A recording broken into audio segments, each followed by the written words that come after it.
Hello guys, Andrew here. Welcome back to Drew Tutorial. And in this video, I'm going to show you how to create a second YouTube channel. So go ahead and head over to YouTube, guys. And once you're at YouTube, you want to, of course, log into your current YouTube channel.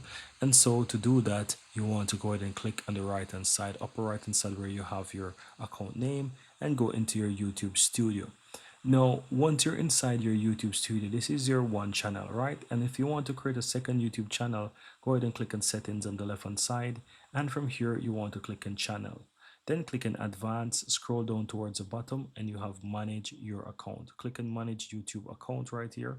And so you will be taken over to this page where you can manage your current account.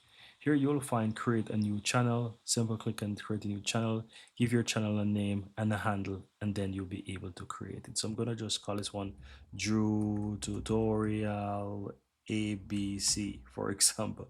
And here you can see it come up with a handle as well. And then all I have to do is click on create channel right here. And that's it.